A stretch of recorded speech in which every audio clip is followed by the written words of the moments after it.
جی السلام علیکم، کیا حال ہے؟ سب لوگ خیریت سے؟ آج ہم دو واقعات جو ہیں اس کے اوپر گفتگو کریں گے۔ پہلا واقعہ عمران خان صاحب ہے۔ عمران خان صاحب کو جج صاحب نے بہت زیادہ سہولتیں دے دی ہیں، لیکن ان سہولتوں کا عمران خان صاحب کو فائدہ کوئی نہیں ہوگا۔ کیوں نہیں ہوگا؟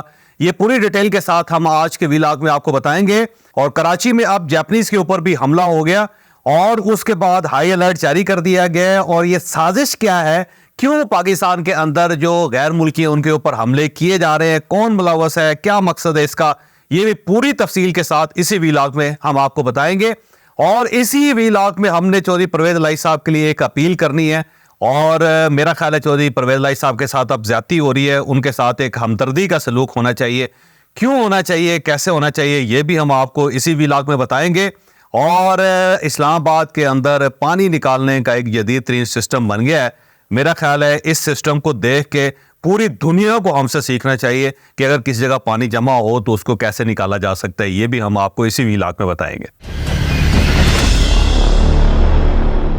سب سے پہلے اس انوینشن کی طرف آتے ہیں جس نے شاید پوری دنیا کو حیران کر دینا ہے۔ یہ ایک آپ فوٹیج دیکھ رہے ہیں، اس کے اندر کچھ لوگ کھڑے ہیں۔ یہ بیسیکلی سینیٹری ورکرز ہیں اور ان کا کام یہ ہے کہ سڑکیں صاف کریں، جہاں پہ نالے بند ہو انہیں صاف کریں، پھر اگر پتے گر جائے تو انہیں صاف کر دیا جائے، کسی جگہ کچرا ہو تو اسے نکالا جائے، اور ساتھ ساتھ گھاس کاٹی جائے، درختوں کو ٹھیک کیا جائے۔ یہ ان کا بیسیکلی کام ہے۔ لیکن کیونکہ 2 دن سے اسلام آباد کے اندر، راولپنڈی کے اندر بارشیں ہو رہی ہیں، اور جب بھی بارش ہوتی ہے تو راولپنڈی میں اور اسلام آباد میں پانی کو نکالنے کا تو کوئی سسٹم بنایا نہیں ہم نے۔ ہم ہیں بڑے بادشاہ، ہم سڑکیں بنا دیتے ہیں، بلڈنگز بنا دیتے ہیں، محلے بنا دیتے ہیں، پورے سیکٹرز ڈیولپ کر دیتے ہیں، لیکن ایک چیز ہے جس کے بارے میں ہم نے کبھی نہیں سوچا، اور وہ ہے پانی، کہ جب پانی آ جائے گا، بارش آئے گی تو پھر اس کو نکالیں گے کیسے؟ یہ سسٹم ہم آج تک ڈیولپ نہیں کر سکے۔ تو اس شیر کے بچے نے، جو آپ کو نظر آ رہا ہے اس وقت، موٹر سائیکل سے پانی نکالنے کا سسٹم اس نے بنا لیا ہے۔ اب دیکھیں، انہوں نے موٹر سائیکل کھڑا کیا اور اس کے ساتھ ساتھ انہوں نے پھر موٹر سائیکل سٹارٹ کیا، اور جو موٹر سائیکل کا جو پچھلا پہیا ہے وہ دھڑا دھڑ پانی نکالے جا رہا ہے، اور اس سے آپ اندازہ لگائیں کہ کیا انوینشن ہم نے کی ہے۔ میرا خیال ہے پوری دنیا کو اس سے فائدہ اٹھانا چاہیے۔ ابھی پچھلے دنوں دبئی کے اندر بہت سیلاب آیا تھا، آپ نے دیکھا ہوگا، کویت کے اندر سیلاب آ گیا، سعودی عرب کے اندر سیلاب آ گیا، ساری یو اے کی جتنی ریاستیں ان کے اندر سیلاب آ گیا تھا۔ میرا خیال ہے وہ سب کو بھی اس انوینشن سے فائدہ اٹھانا چاہیے تھا۔ سارے دبئی کو چاہیے تھا کہ وہ موٹر سائیکلیں ایک لائن میں کھڑی کرتے اور اس کے بعد ان کے پہیے چلاتے، اور پھر اس کے بعد دیکھتے کہ پانی کہاں جاتا ہے۔ تو جناب، میں سلام پیش کرتا ہوں اس موجد کو، اس آئنسٹائن کو، کہ جس نے کمال کر دیا، اور اس کے ساتھ ساتھ پھر میرا خیال ہے پرائم منسٹر صاحب سے بھی مجھے درخواست کرنی چاہیے کہ اس کو کم از کم تمغہ امتیاز تو آپ ضرور دیں، بلکہ تمغہ اس سے کارکردگی بھی دیں اس آدمی کو کہ اس نے کمال کر دیا۔ اور یہ صورتحال ہے اسلام آباد کے اندر، جو فیڈرل کیپٹل ہے، اور اس کے ساتھ ساتھ ہم یہ بھی کہتے ہیں اپنے آپ کو کہ ہم نیوکلیر پاور ہے۔ تو ایک ایٹمی اسلامی پاور جو ہے پہلی دنیا کے اندر، اس کے اندر پانی نکالنے کے لیے ہمارے پاس کوئی سسٹم نہیں ہے، اور یہ بیچارے اپنے ذاتی موٹر سائیکل چلا کے اس طرح پانی نکالتے ہیں۔ تو میرا خیال ہے شرم آنی چاہیے پورے سسٹم کو بھی، اور اس کے ساتھ ساتھ ہم سب کو بھی، کہ یہ ہے ہماری کارکردگی، اور یہ ہے ہم، کہ جب ہمارے پاس کوئی مشکل وقت آ جاتا ہے تو پھر اس کے لیے ہمارے پاس کوئی اکوپمنٹ بھی نہیں ہوتا کہ کم از کم ہم پانی نکال ہی سکیں۔ اور دوسری جو درخواست ہے وہ چودھری پرویز الہی صاحب کے لیے میں نے کرنی تھی۔ چودھری پرویز الہی صاحب کی عمر اس وقت 78 سال ہے، وہ ایک پولیٹیکل ورکر ہے، ایک سیاسی خاندان کے ساتھ ان کا تعلق ہے۔ اب ان کی 3 نسلیں سیاست کے اندر ہیں۔ چودھری شجاعت اور پرویز الہی صاحب کی بڑی پرانی جوڑی تھی۔ آپ پرویز الہی صاحب سے لاکھ اختلاف کر سکتے ہیں، لیکن اس کے باوجود جو ان کا سٹیچر ہے، جو ان کی عزت ہے، اس کے اوپر آپ انگلی نہیں اٹھا سکتے۔ ظاہر معزز خاندان ہے، اور ہو سکتا ہے کہ انہوں نے کرپشن کی ہو، یہ بھی ہو سکتا ہے کہ انہوں نے کوئی غلط سیاسی فیصلے کیے ہوں، لیکن اس کا ہرگز یہ مطلب نہیں ہے کہ ان کو اس طرح ٹارچر کیا جائے، اس طرح تکلیف دی جائے۔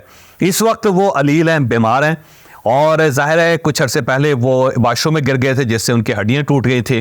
کبھی ان کا علاج پمس کے اندر ہوتا ہے، کبھی ان کا علاج جیل کے اندر ہوتا ہے، لیکن بری حالت میں وہ، کیونکہ جو مجھے اندر سے لوگ بتاتے ہیں، یہ بتاتے ہیں کہ چودھری صاحب کو بولنے میں پرابلم آ رہی ہے، چودھری صاحب کو اٹھنے میں، بیٹھنے میں، چلنے میں پرابلم آ رہی ہے، اور اس کے ساتھ ساتھ کھانا کھانے میں بھی ان کو بہت زیادہ مسئلہ ہے۔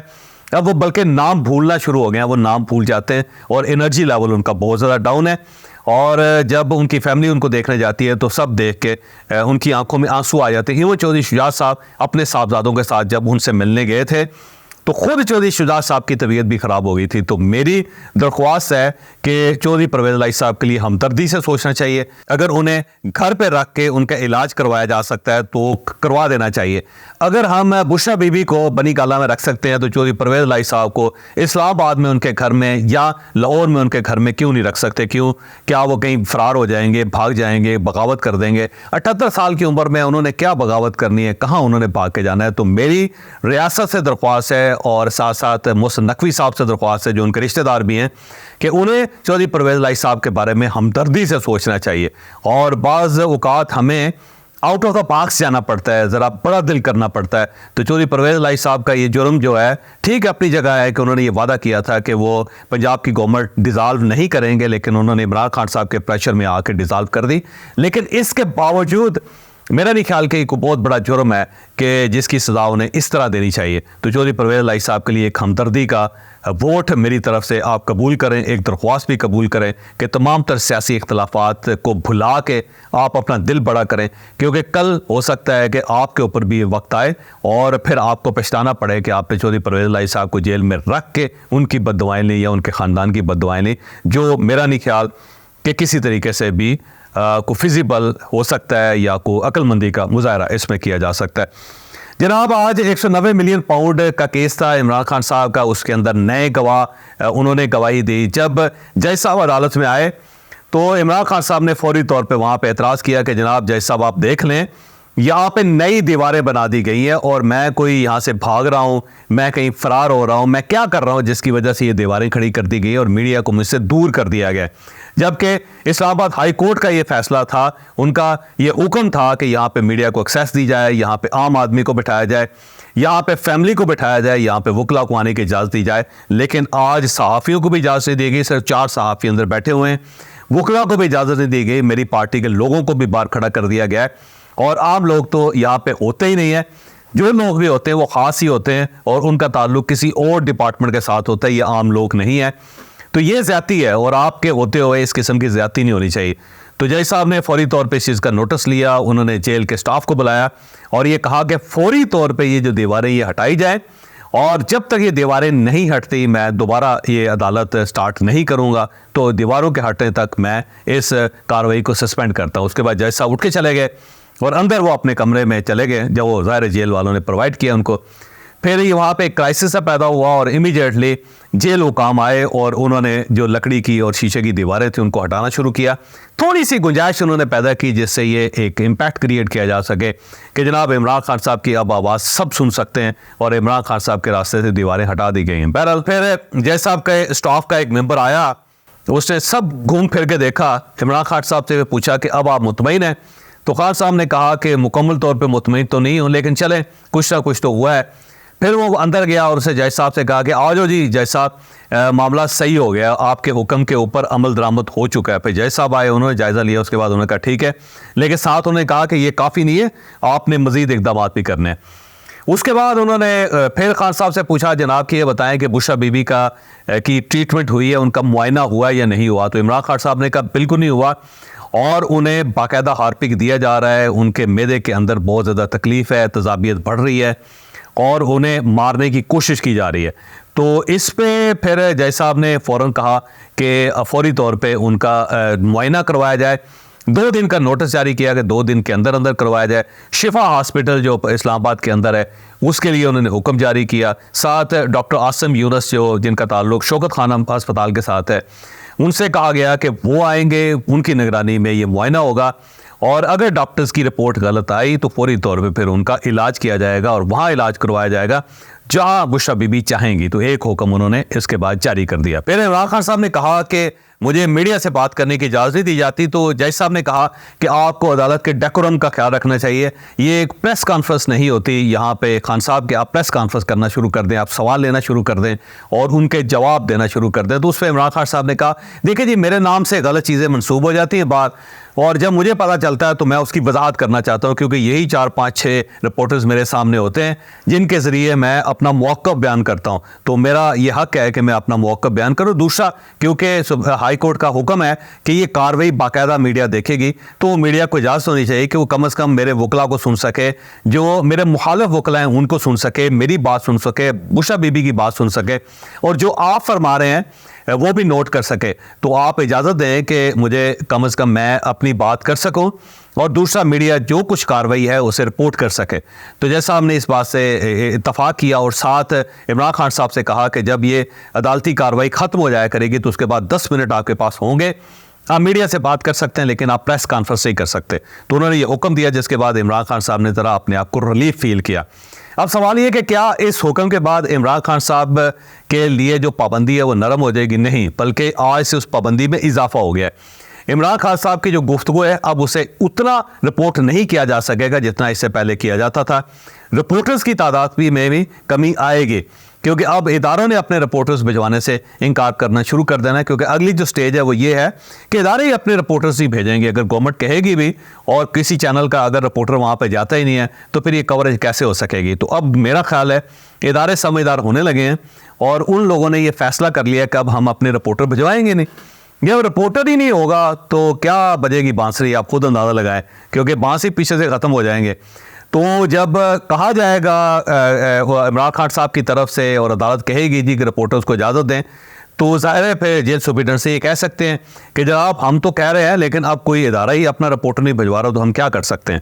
تو میرا ذاتی خیال یہ ہے کہ رپورٹرز اب بائیکاٹ کرنے لگے ہیں۔ پیچھے ادارے کے مالکان جو ہے وہ بھی سوچ رہے ہیں کہ جی ہمارا خرچہ بہت زیادہ ہوتا ہے، اتنی دور سے رپورٹر جاتا ہے، سارا دن وہ اندر بیٹھا رہتا ہے، ڈی ایس این جی گاڑی جو ہماری ہے وہ باہر کھڑی رہتی ہے، 3 کلومیٹر دور کھڑی ہوتی ہے وہ جیل سے، آنے جانے میں بہت زیادہ اخراجات ہوتے ہیں، بڑی بادریشن ہوتی ہے، خبریں وہاں سے اندر سے نکلتی کوئی نہیں ہے، اور یہ روزانہ کی بنیاد پہ ہمارے رپورٹرز جا رہے ہیں تو ہم یہ اخراجات برداشت نہیں کر سکتے۔ تو میرا خیال ہے ادارے جو ہے وہ اب پیچھے ہٹنے لگے ہیں، رپورٹرز بھی بائیکاٹ کرنے لگے ہیں۔ تو اس کے بعد ہو سکتا ہے 1-2 یوٹیوبرز رہ جائیں، لیکن وہ بھی ظاہر ہے اتنی زیادہ اچھی رپورٹنگ تو نہیں کر سکیں گے، کیونکہ ان کے پاس تو ادارہ ہی نہیں ہے۔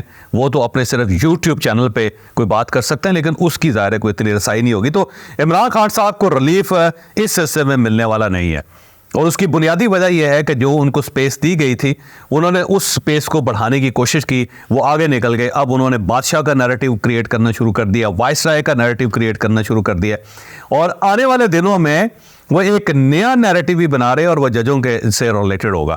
تو اب نہیں چاہتی اسٹیٹ کے اس قسم کی باتیں ہوں جس سے ظاہر ہے اسٹیٹ کی بدنامی ہو۔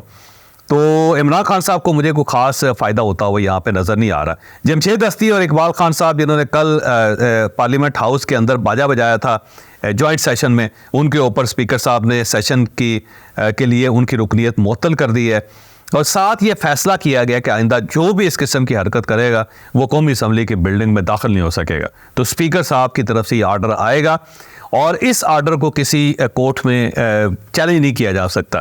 تو اب اسپیکر صاحب نے نئے ایس او پیز بنا لی ہیں، تو جو بھی وہاں پہ ہلڑ بازی کرے گا اس کے بعد اس کا داخلہ پارلیمنٹ ہاؤس میں بند کر دیا جائے گا۔ وہ اگر قومی اسمبلی کا ممبر ہوگا بھی تو رہے، لیکن وہ قومی اسمبلی میں داخل نہیں ہو سکے گا۔ تو یہ ایک پریسیڈنٹ نیا بن رہا ہے۔ تو میرا خیال ہے آنے والے دنوں میں باجے تو نہیں بجائے جا سکیں گے قومی اسمبلی میں۔ آج صبح ایک انتہائی افسوسناک واقعہ پیش آیا، 6:50 پہ یہ واقعہ پیش آیا۔ کراچی میں ایک زون ہے، ایکسپورٹ پروسیسنگ زون اس کو کہتے ہیں، اس کے اندر فیکٹریز ہیں، اور یہاں پہ بہت زیادہ چیزیں مینوفیکچر ہوتی ہیں اور اس کے بعد وہ ساری ایکسپورٹ ہو جاتی ہیں۔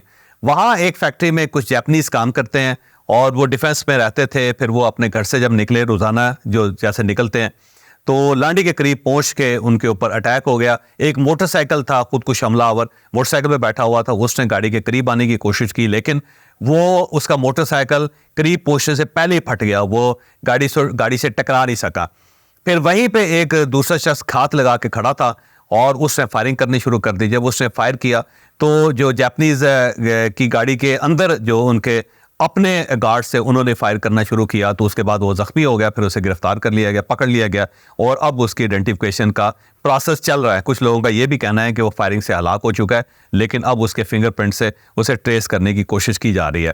یہ ایک انتہائی خوفناک واقعہ ہے، کیونکہ اس سے پہلے چائنیز انجینئر کو نشانہ بنایا گیا تھا، آپ کو پتا ہوگا، شانگلا کے قریب، اور اب یہ جاپنیز کے اوپر اٹیک کیا گیا۔ تو ایسا محسوس ہوتا ہے کہ کوئی فورس ہے جس نے پورے پاکستان کے اندر جہاں جہاں فارنرز ہیں جو ریگولر بیسس پہ کام کر رہے ہیں ان سب کو آئیڈینٹیفائی کر رکھا ہے. یہ پتہ ہے ان سب کو کہ وہ کہاں سے نکلتے ہیں, کس وقت کہاں پہنچتے ہیں اور کہاں کس دفتر میں وہ کام کرتے ہیں. کوئی ہے جس نے باقاعدہ اس کے لیے ایک جال بچھا رکھا ہے ان سب غیر ملکیوں کے لیے, اور ان غیر ملکیوں کو جو ٹارگٹ کیا جا رہا ہے اس کا صرف ایک ہی مقصد ہے کہ پاکستان کے اندر انویسٹمنٹ نہ آ سکے, پاکستان کے اندر باہر سے لوگ نہ آ سکے, پاکستان کے اندر سیاحت ڈیولپ نہ ہو سکے, پاکستان کے اندر جو لوگ باہر سے آ کے بزنس کر رہے ہیں وہ بزنس نہ کر سکے. تو اس چیز کو حکومت پاکستان نے بڑا سیریس لیا ہے, اور اب یہ فیصلہ ہوا ہے کہ جتنے غیر ملکی ہیں ایک تو سب کا ڈیٹا امیڈیٹلی کریٹ کیا جائے گا اور اس ڈیٹے کے مطابق ان سب کی حفاظت کی جائے گی. پھر یہ کوشش کی جائے گی کہ ان کے اگر روزانہ کے جو معمولات ہیں اس کے اندر تبدیلی کی جائے. اگر وہ صبح نکلتے ہیں تو بعض اوقات ان کو 1-2 گھنٹے بعد نکالا جائے. یہ پہلے ریکی کی جائے کہ کہیں راستے کے اندر کوئی لوگ تو نہیں بیٹھے ہوئے یا کوئی شخص واچ تو نہیں کر رہا ان کو. دوسرا ان کے جو گیٹس ہیں وہ چینج کیا جائیں, کبھی سامنے سے ان کو نکالا جائے, کبھی ان کو بیک سے. اور اگر وہ کسی فیکٹری ایریا میں کام کرتے ہیں, کسی کمپنی میں کام کرتے ہیں, تو کوشش کی جائے کہ ان کا جو ریزیڈینشیل ایریا ہے وہ اس کے قریب ترین ہو, اندر ہو اور سیکیور ہو, تاکہ انہیں باہر نہ نکلنا پڑے. اور اگر کہیں باہر نکلنا پڑے تو اس کے لیے باقاعدہ SOPs ہو, پولیس کو پتا ہو, سیکرٹ ایجنسیز کو پتا ہو کہ کس وقت وہ کہاں جا رہے ہیں, لیکن عام پبلک کو پتہ نہیں ہونا چاہیے. اس کے ساتھ ساتھ یہ بھی فیصلہ کیا گیا ہے کہ اس قسم کی جو خبریں سوشل میڈیا پہ یا کنونشن میڈیا پہ آ رہی ہیں ان کو بھی روکا جائے, تاکہ یہ جو پاکستان کا ایک خوف ہے کہیں وہ پوری دنیا میں نہ پھیل جائے اور یہاں باہر سے لوگ آنا بند کر دیں. اس کے لیے بھی باقاعدہ نئے SOPs کریٹ کیے جا رہے ہیں, اور اس کے ساتھ ساتھ جتنے فارنرز ہیں ان سب کو سم دی جائے گی, اور اس سم کے ذریعے تاکہ ان کو آئیڈینٹیفائی کیا جا سکے اور اسٹیٹ کو پتا ہو کہ کہاں کہاں وہ گھوم رہے ہیں, تاکہ ان کی سیکیورٹی کا خیال رکھا جا سکے. پھر جو ڈپلومیٹس ہیں اسلام آباد کے اندر ان کو بھی کہہ دیا گیا ہے کہ آپ بھی احتیاط کریں, کیونکہ پاکستان کے اندر باقاعدہ کو ریکٹس ہیں جو اس وقت صرف غیر ملکیوں کو ٹارگٹ کر رہے ہیں. تو یہ بھی ایک فیصلہ ہوا اور میرا خیال ہے بڑا خوش آئند ہے, اور اس سے جو لوگ ہمارے مہمان ہیں یا پاکستان کے اندر کام کر رہے ہیں ان کی پروٹیکشن ظاہر ہے ہماری ذمہ داری ہے. تو حکومت پاکستان کو یہ کام کرنا چاہیے تھا, اس سے پہلے کر لیتی تو بہت اچھا تھا, لیکن اینی ہو ابھی بھی زیادہ دیر نہیں ہوئی. ابھی بھی اگر ہم ان کو سیکیور کر لیں تو یہ بہت ہی اچھا ہوگا. اور جہاں تک میری انفارمیشن ہے یہ سارے آپریشن جو ہیں یہ انڈیا سے آپریٹ ہو رہے ہیں, اور انڈیا نے 2 ٹارگٹ رکھے ہیں. ایک تو وہ لوگ جو کبھی کشمیر کے محاذ کے اندر انوالو تھے ان سب کو قتل کرنا, جیسے کہ گارجین کا کلیم ہے کہ 20 کے قریب پاکستانی ایسے شہید کیے جا چکے ہیں جو کبھی کشمیر کے جہاد میں انوالو تھے. اور اس کے ساتھ ساتھ جو دوسرا ٹارگٹ ہے ان غیر ملکیوں کو یہاں پہ ٹارگٹ کرنا جو پاکستان کی ڈیولپمنٹ میں کام کر رہے ہیں. اور اگر یہ چلے جاتے ہیں پاکستان سے تو پاکستان معاشی طور پہ مزید کمزور ہو جائے گا. تو یہ انڈیا کی طرف سے 2 ٹارگٹس یہاں پہ رکھے گئے ہیں جس کا ظاہر پاکستان اب نشانہ بنتا ہوا نظر آ رہا ہے. لیکن گورنمنٹ کی طرف سے ایک اچھی بات یہ, بلکہ ریاست کی طرف سے ایک اچھی بات یہ کہ ریاست ان چیزوں کو سیریس لے رہی ہے اور وہ نیا میکانزم ڈیولپ کر رہی ہے. تو مجھے یقین ہے کہ اچھا وقت پاکستان میں ضرور آئے گا.